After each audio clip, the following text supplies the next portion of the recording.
Hey guys, this is Tom Box. Thanks for tuning into MST.TV. Today's video, we're going to cover the next biggest meta deck of the format, PK Brave. It's already had some success already at the recent events, and I have to say this deck is incredible due to several factors, and these are some of the factors I considered when I put my build together, and I'm going to share with you guys how to play with it. The first factor is got to be triple E-Telly. You're missing out if you're not playing triple E-Telly because you're given 3 E-Tellys and they're not once per turn. That's one thing, and the psychics themselves, even if you draw into it, it's not that bad. And Ghost Ogre is also a psychic. Second factor is that Scythe Lock is a huge part of the format. You know, the ban list did not address it. We're just gonna have to eat it, or we can hope for an E-ban if it does become a problem. But that's all we can hope for. And one great thing about this deck is you can actually choose not to play the Scythe Lock. But I am not that nice, and I'm going to include it in this deck profile. So anyways, make sure you guys smash that thumbs up button, hit subscribe, ding the notification bell to stay up to date with more meta content like this one. And I'll try to balance myself between Master Duel and here. But let's just jump into the deck right now. Okay, this deck is like really broken. Start off with the triple Torn Scale. This is your Foolish, but don't activate it on normal summon. If you activate on normal summon, it's gonna lock you out from using the Rite of Aramasir, and you don't want that. You want to be able to use your adventure token stuff, so you can still special summon this card back using any of the Phantom Knight effects, including its own, then use the dumping effect, and then you won't be restricting yourself, and that's kind of what you have to do to play around. Seems like most decks that have some sort of normal summon effect, they usually have a special summon, workaround, and that's what you have to do with the Torn Scale, or otherwise someone might be cheating, and sucks to get cheated, and you know what I'm saying? Next, we're going to triple Silent Boots, free special summon. And on top of the free special summon, also searches for the trap card. You can be as flexible as you need to because Phantom Knights have a great variety of trap cards as well. And it's searchable by Ancient Cloak. Play 2 copies. You don't need too many normal summonable stuff here. Most of your extenders should be free special summons, ideally. And luckily, we're not in Master Duel, so there's like no Max C. So we have 2 Ancient Cloaks, and we finish it off with Stained Greaves and a copy of Ragged Gloves, just additional Foolish. And this one summons itself from the hand if you special summon a Phantom Knight, or it can banish itself to summon a different Phantom Knight from your hand. So that's basically it. That's your whole PK package. Into the Adventure package, Triple Water Enchantress. Even if you draw multiples, it's perfectly okay because you can use each effect once per turn. The key effect is to search for the Adventure token generator, the Rite of Aramasir. You just banish it from your hand or graveyard. Because of the or graveyard clause, it makes it so that you can use this as normal summon material or even special summon, because if you control the Adventurer token, you can special summon this out and then you get access to another body for a rank 3 play. You can go into Levianeer for all that matters, and you can even revive it because it usually gets banished. That's why putting this card in the graveyard is really good, and it's even a Foolish Burial target. And next, we have Griffin Rider. Even if you open with this, a lot of people say that, oh man, you're playing so many bricks. You play Scythe, you got the Dasher and Celestial. The only true bricks in the deck are like really just the Dasher and the Celestial. Outside of those, I don't think you have that big of an issue. If you drew into the Griffin Rider, it just means that your opponent is going to have a very fun time dealing with it if they popped your faithful Adventurer. So then you just summon this out, then they're still dealing with an Omni Negate. And this one typically gets dropped on like summon number 5, so Nibiru becomes quite useless. I just have to say that. Next, we have extenders, normal extenders. We have Junk Forward and Kagemucha Knight. I really wanted to cut these down, but Junk Forward is still really free, much like a Silent Boot. For Kagemucha Knight, it does do chain blocking stuff, which is unnecessary because there's no longer tour guide. So if I were to cut anything, I might actually cut the Kagemucha Knight. It's a weird position because you have to summon out a level 3 monster to trigger this, and therefore it will always trigger. But I just need the name variety. I don't want to double up on anything, which is why these are 1-ofs. And if I were to cut anything, it would be these. In addition, because of E-Telly at 3, I'm playing my Psychic package, which is 1 Psychic Tracker, 1 Psychic Wielder, and 1 Ghost Ogre and Snow Rabbit. I am not a hand trappy deck. I'd rather break the board, and this is advice that I've taken from some of the streamers there, like even like Julio Mendoza. He's like, yeah, just break the board. It's actually not that bad, and everything works in the graveyard, so you get twice the advantage by just summoning and using your cards and then reusing it some more, and breaking a board is not that difficult. So only 1 Ghost Ogre because you can E-Telly this card out and then you can also use it to handle the Appaloosa on the field, because if they try to negate your card with the Ghost Ogre already on the field, the Appaloosa is already kind of handled, because you'll pop the Ghost Ogre by sending this to the graveyard from the field, because that's what Ghost Ogre can do. And once you pop the Appaloosa, it can't reduce the attack, therefore your other card also goes through, which is why it's a one-of. It's mainly there to turn E-Tully into a bigger advantage card. And finally, we have the DPE package of Dasher, Celestial, and finally we are playing Scythe. And oh, what if you open Scythe? If you open Scythe, you set Scythe, and now you just make DPE. You can completely cut the dagda line. That's what it offers if you open this. Sure, you're not getting the best extenders, but this is still okay because you're still going to Scythe lock your opponent. And that Scythe lock has a negate in front of it. For the best spell in the deck, we have Foolish Burial, giving you access to Phantom Knights and the Adventure Token stuff. Put a Water Enchantress, and you can just banish that to get your rights. And that gives you the token, and that will lead to the Griffin Rider, and that just leads to everything else. So that's one of the best cards in the entire deck. And next card that's also really flexible, which is your Warrior Extender Searcher, any PK or your Junk Forwards or your Kagemucha Knight. You're breaking board, so we're playing triple droplet. It's better now because we don't have to deal with Protos. Without Protos, we're always going to be able to play to some level. And because we're able to play, this is just probably one of the best ways to break a board. You want to load your graveyard with PK stuff anyway, and that's not offering them a response. So you might even be able to take control and just GG them right after. Next, we have Triple Rite of Eremsir. This is just one of the best cards in the entire deck. Generates the token, can't be Ash, puts Faithful Adventure on board, gives you the Griffin.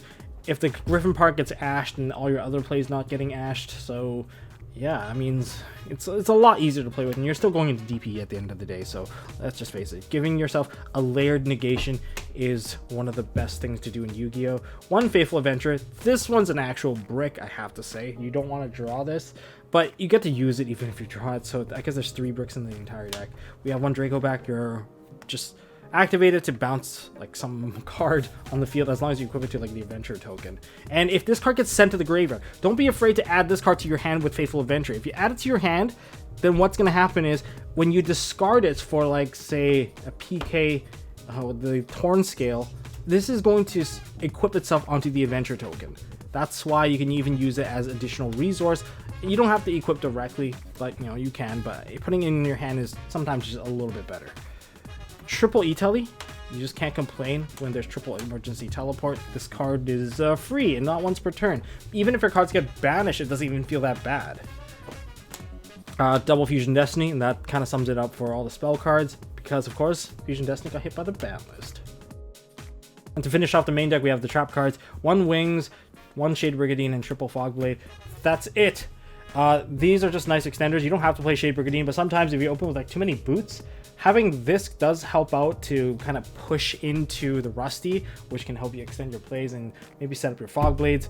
But it's mandatory that you do have Wings and that you do have Fog Blades, because the banishing to summon something is going to be a very relevant effect that you're going to be using like all the time.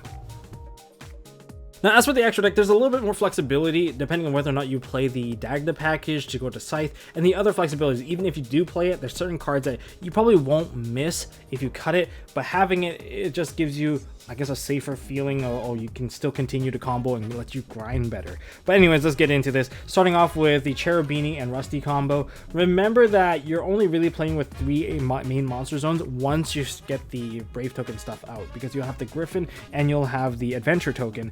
Therefore, the 3 zones available. If you stuck a Cherubini here, you're going to have a tough time going into Xyz plays, and that's why maybe you don't need it so much. So you're going to need some other means of dark to get into the Rusty, though. So this is the first best friend set. Next best friend combo, we have Dagda Verte, probably the 2022 most dreaded pair of the two. It used to be Brotar plus LP, now it's going to be these two. Scythe locking with DPE. I don't need to say anymore. That's just like one of the most busted things available. We have also an IP Masquerena, and IP Masquerena always pairs with a Nightmare Unicorn and an Appaloosa. This is fantastic. Overall, it's just like good versatility if you do end on a board like this. Now, you don't always have to do like Scythe DPE, especially like you see someone doesn't even have an extra deck, then you can do something a little bit more flexible by going into the IP Masquerena stuff, and potentially you also have Axis Code Talker. Yes, this one's German, but are you saying that because it's German you're not going to play it? Obviously not. You'll just you just play a German one. Next, we're going into the rank ups. So for the Xyz, play 2 Breakswords. Just remember to break your own Breaksword from time to time, just so they can put your materials back into the graveyard. And yeah, and just overlay with these. These are really fun, and they're just board breakers as well. And then play 2 copies of Levier, the Sea Dragon. Do you need 2 copies? No. For the most part, I only played with 1 copy, and I was completely fine because I am not playing the Utopic Future build. If you're playing Utopic Future, maybe you'll actually miss it because you want to use this and you want to overlay the 2 copies and while cycling your materials back out. Yeah, I completely get that, but for me, I won't really miss it if I do cut it. And there's a way for me to even shove this package in, like this particular package in here, by cutting one of the Leviers and cutting the Downard. But that's just me. I can even switch this for a direct attacker just because the other card I play has got to be the Downard plus the Zeus package. This is just flexible. Why would you not play a card that can wipe everything on board when all your stuff activates in the graveyard? To me, it makes no sense if you don't play it, but this is just how I like to play. I like over dominating victories, and don't forget we have 1 copy of Destroyer Phoenix Enforcer. But yeah, if you want to include these, you can. You can play 1 Levier, or if you don't want to play 1 Levier, you can also cut the Zeus. Like, there's like the last few cards you can cut to however you like it. All right, now as we jump into the combo portion, I just want to show off a couple of these smart field centers from Smart TCG. These are amazing looking, like this mirror finish KC. I'm going to be using this as a token for the rest of the video, so the adventure token, well, it's going to be one of these field centers. Aside from being very pretty, they're also functional. They've got an NFC chip attached to it. You guys can program the URL on these NFC chips, and you can maybe put your deck list in there. So yeah, check it out at smarttcg.com. Thanks for sending these to me. These are really, really pretty, and even my friends are enjoying these. This is the end board that we're going to be trying to achieve. We're going to reassemble it, but let's break it down first, starting off with a DPE Scythe. This is going to be the lockdown, and to layer it up, we have a Fog Blade, and this is strictly only the PK side of the engine. Going into the adventure side, we have an Omni Negate. On top of that, we have a Brave token that's pretty difficult to kill. Maybe put in defense mode if you don't want to take damage. 2k, it's pretty solid, and it can't be destroyed by battle thanks to Draco back, and if you turn back over, there is a threat of an Omni Bounce. Any card on the field can be returned to hand. Like Mystic Mind's not a threat. You can bounce back anything, and that's why you don't even need the back row removal. If this card gets sent to the graveyard while there's still the token, well, this is going to activate in the graveyard and re-equip itself back onto the token, which makes it a very sticky equipped spell. And Faithful Adventure, gotta keep in mind that this thing is also a discard outlet for you, so if you're stuck with Phantom Knight cards, this is the reason why you're able to activate so many of them, and that's also thanks to the adventure package. But overall, it's just a bunch of stuff here. 1, 2, 3, 4 things to really deal with, and if this gets sent to the graveyard, you're potentially being threatened by a Breaksword on a Rusty, so this thing is really layered to multi-levels of interaction. Okay, well, with that being said, let's jump into just building the board. We're going to try to get to there with a random hand. We're going to explain every step as we go, and if there's better steps, you can also leave it in the comment section. I would like to learn more about the different pathing that we can have to just maximize the advantage. So we're shuffled up. 1, Rhoda, good. 2, Kagemusha. Okay, we have the first 2 already. I kind of like the Kagemusha because it is dark. We have the Water Enchantress, we have a Boots, and we have Extenders for Days. This is the extender hand. Okay, well, this should be able to get to as far as we actually need to go. I think we can start the entire play off. I'm going to activate the Water Enchantress to add the right. And the right is right here. Activate the right, put the token up, and get the Faithful Adventure. Just remember, Faithful Adventure is one of your discard outlets. So when you activate this to search for Griffin, you have something that you're ready to discard. In this case, I do have something ready to discard. I kind of want to throw away the Ancient Cloak, and then I can normal summon out the Boots. But instead, I can also play Rhoda to get something that I probably want in the grave. So I'm going to play the Rhoda. I'm going to get the Torn Scale, activate Faithful Adventure, grab the Griffin, and we're going to put the Torn Scale in the grave. That way I won't make a mistake of activating Torn Scales. As for now, I'm gonna activate the Griffin Rider. This does activate on some to summon it, and that's going to proc the Faithful Adventure. Let's just grab the Draco back, since you can still activate Draco back to proc Artifact Dagda. Next, let's go into our actual normal summon, since we haven't done that yet. Let's normal summon out our Silent Boots and activate the Kagemucha Knight. Special summon out the Kagemucha Knight.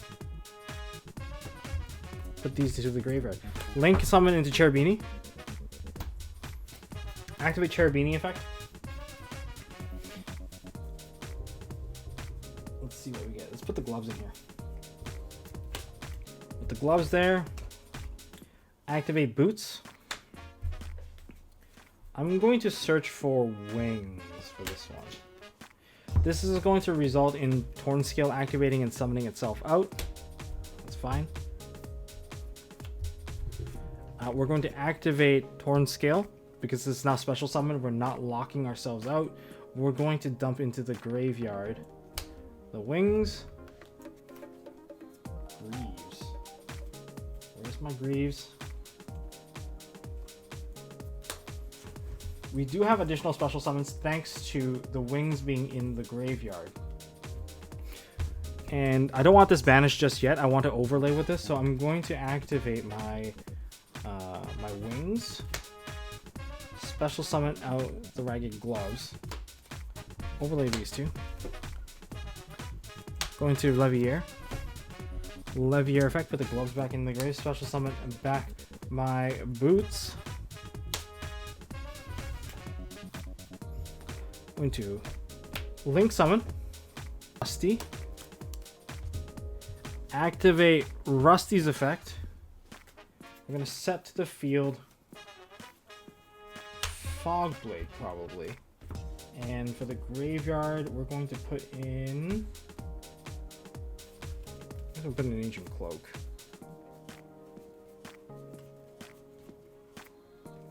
There are all the names.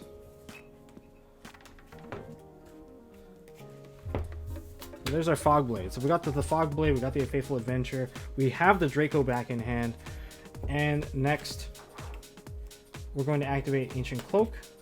We haven't special summoned out our Boots just yet, so that's what we're gonna do. Get the Boots, special summon out Boots. Banish the Greaves. Special summon out the Ancient Cloak. Keep them the same level, don't modify it. I believe neither of these are actually going to get banished, so we can technically just link these off and just go at it. But what we're going to do is we're going to set up the graveyard. We're going to overlay these two into Breaksword. Rusty effect, pop the Breaksword. Breaksword effect, summon back. I guess you can summon back the same two if you want to. Now we're going to proceed to do the Link summon. Dagda. Activate Draco back. Chain Dagda. Set the Scythe. Next, we can just get rid of these two. Summon out Predaplant. Predaplant effect. Cost, pay 2k. Dump into the graveyard. Fusion Destiny. Fusion Destiny dumps into the graveyard. Dasher. And... where's Celestial? And Celestial. Pot of Greed. Summon out DPE. The board is now set. There's one more thing I want to do though. There's one more thing I want to do just to make sure the Scythe has multiple activations. I guess what you hear is that I'm going to activate the gloves to put into the graveyard one of the Fogblades. The reason we did that is so that we can use Rusty's effect as well. So this is the final end board. We have Fogblade, we have this, and we have also a Rusty effect to pop. So that's the end board. So we kind of got there anyway. That's all I got for this video, guys. Make sure you guys check out MST.TV to help support this channel. Pick up some sleeves. If you guys like the sleeves that you saw on today's video, you guys can acquire it at MST.TV. Yes, they are really fantastic. Everyone loves it, so maybe you guys will too. And that's all I got for this one, guys. So make sure you guys smash that thumbs up button. It really helps me out. And if you guys want to see more stuff from MST.TV, don't forget to hit subscribe, ding the notification bell. I've been trying to balance myself between Master Duel and not Master Duel, so here we are. And I guess I'll see you guys in the next one.